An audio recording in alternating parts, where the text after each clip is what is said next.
Assalamualaikum, selamat pagi dan salam sejahtera untuk kita semua.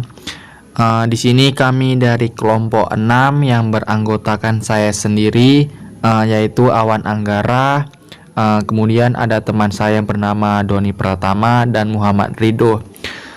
Jadi di sini kami akan mempresentasikan hasil diskusi kami tentang materi pemanfaatan energi air yang digunakan untuk memanfaatkan untuk mendapatkan energi lainnya, yaitu energi listrik. Jadi kita langsung lanjut ke materi awalnya saja. Di sini yang pertama yaitu sumber daya energi laut. Nah, jadi yang kita ketahui, sumber dari daya energi laut ini dapat kita manfaatkan untuk mendapatkan energi lainnya, yaitu energi listrik, dengan cara mengkonverter energi gelombang, kemudian kita mengekstraknya energi dari gelombang laut. Gelombang ini yang dihasilkan dari permukaan oleh energi angin kemudian melintasi air.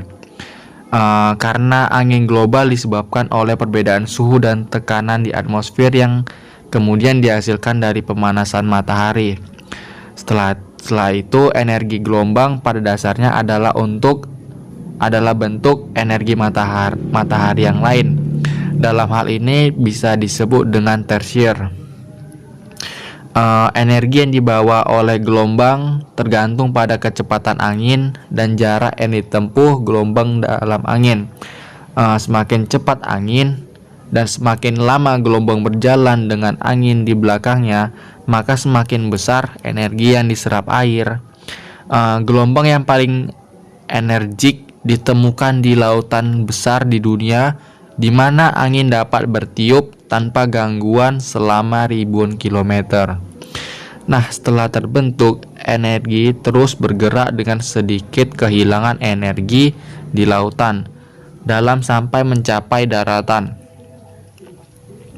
Hal ini terjadi di pantai barat Amerika, Eropa dan Australia, Selandia Baru dan beberapa pulau di Indonesia yang memiliki rezim gelombang yang sangat baik. Nah, gelombang ini yang biasanya akan menghasilkan 10 kW sampai 50 kW untuk setiap meter panjang puncak.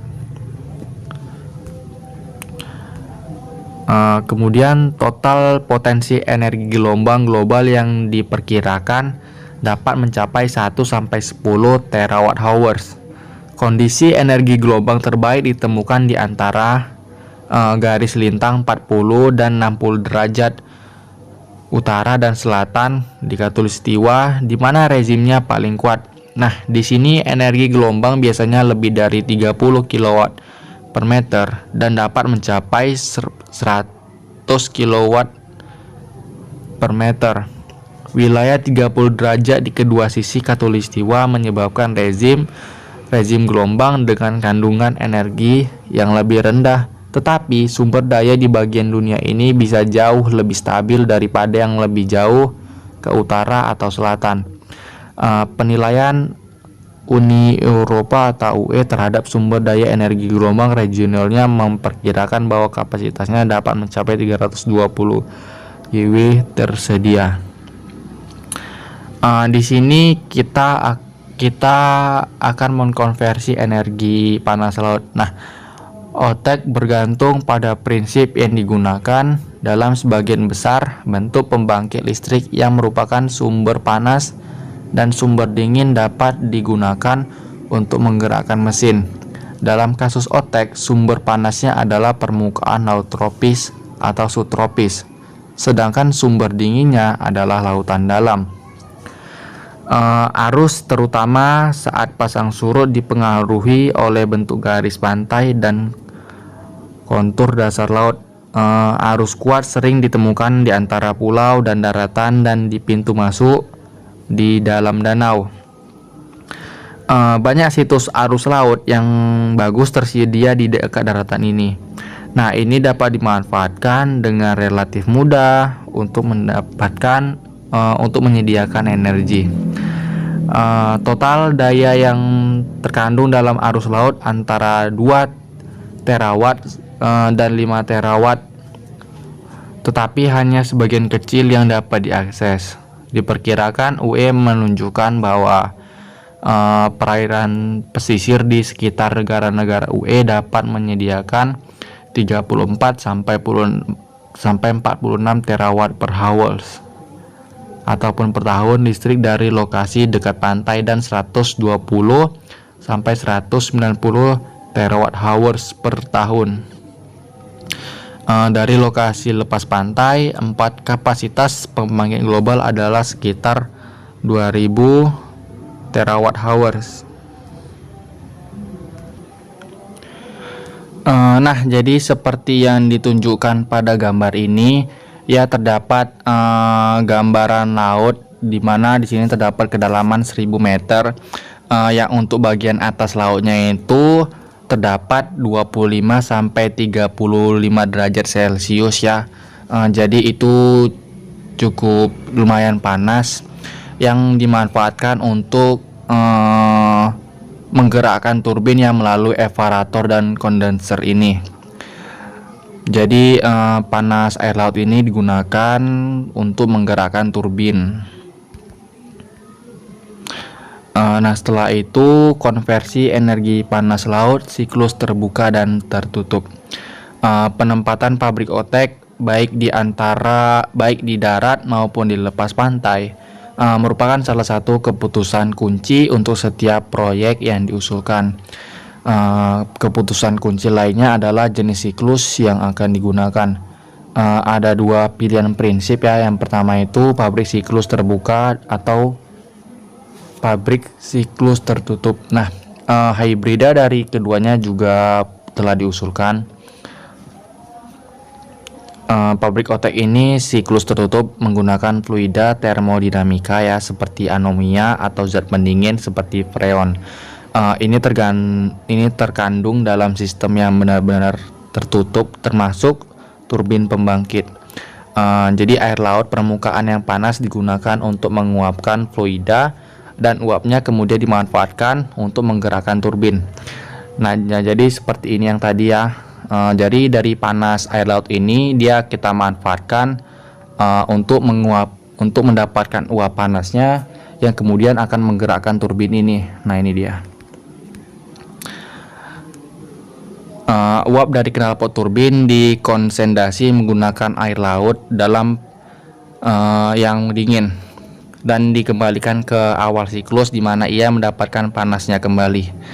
Nah, jadi dari yang ini dia. Pertama itu awal masuknya itu 25 derajat sampai 35 derajat Celcius yang kemudian akan masuk ke turbin untuk menggerakkan turbin. Kemudian panas laut itu akan kembali ke kondenser dan akan dikembalikan ke air laut lagi. Nah, jadi siklusnya terus berputar seperti itu ya. Jadi ini benar-benar ya free banget ya karena menggunakan panas air laut. Pabrik OTEK siklus ini tertutup 50 kW dibangun di Hawaii pada tahun 1979 dan dioperasikan selama beberapa bulan. Sebuah konsorsium perusahaan Jepang juga telah mengoperasikan pabrik OTEK siklus tertutup 100 kW di Nauru. Sekali lagi pabrik ini beroperasi hanya beberapa bulan untuk membuktikan konsepnya. Keduanya tidak cukup besar untuk layak secara komersial. Memang OTEK siklus tertutup tidak mungkin layak secara komersial dalam ukuran kurang dari 40 MW.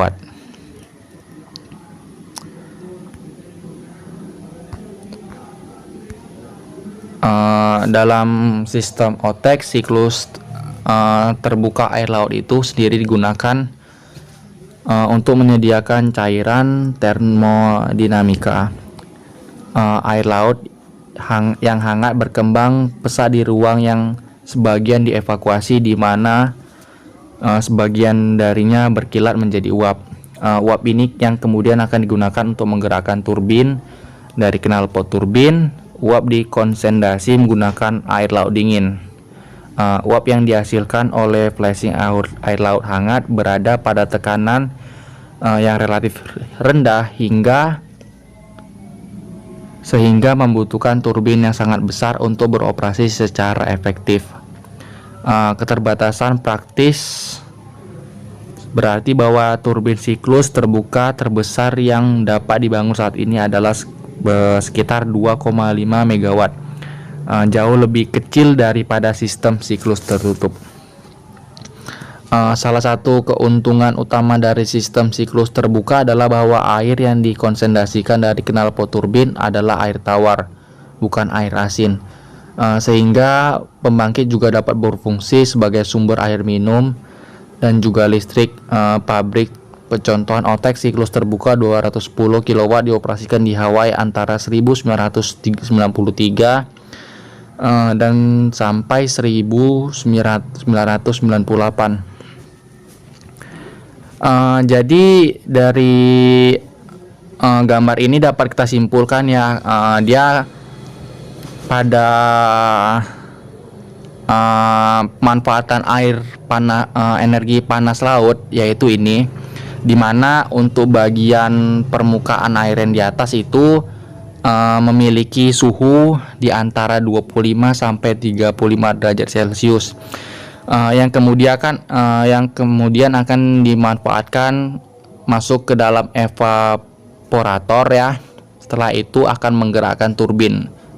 Dia menggunakan uap panas air lautnya itu untuk menggerakkan turbin. Nah, jadi setelah keluar dari air turbin ini akan dikeluarkan melalui kondenser. Nah, kondenser ini seperti yang dikatakan yang tadi dapat mengubah air asin ini menjadi air tawar. Jadi dapat dimanfaatkan sebagai air minum juga dan juga untuk energi listrik.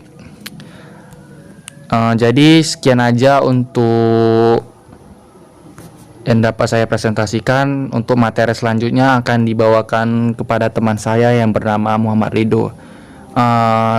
Untuk waktu dan tempat saya persilahkan. Terima kasih.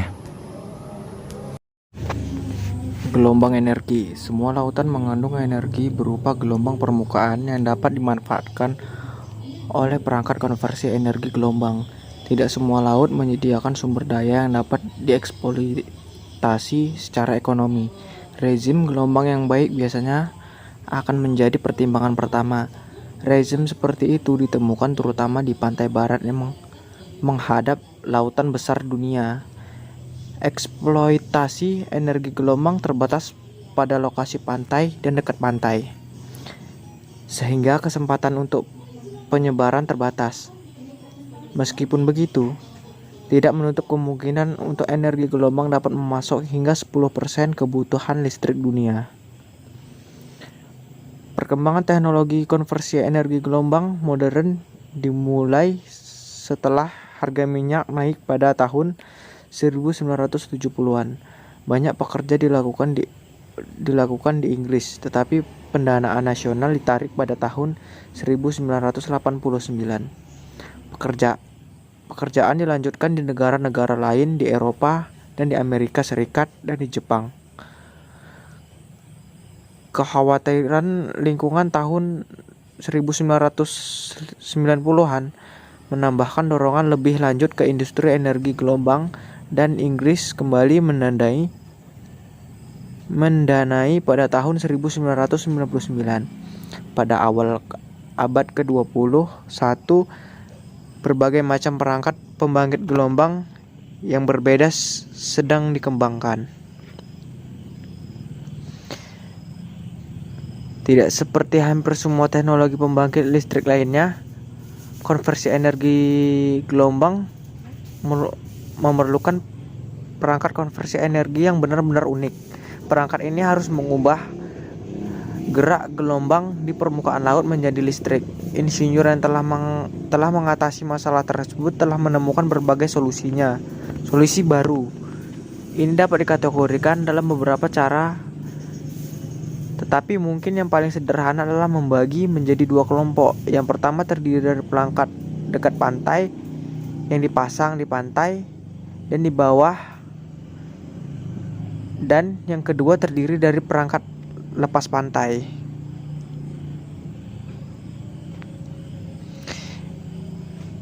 Implikasi lingkungan dari konverter energi gelombang.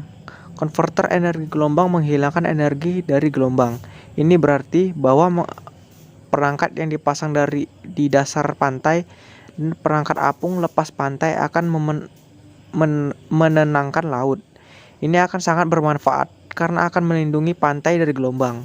Konverter gelombang yang dipasang di darat dan dekat pantai akan menyebabkan beberapa gangguan pada lingkungan laut selama konstruksi, tapi ini harus berumur pendek.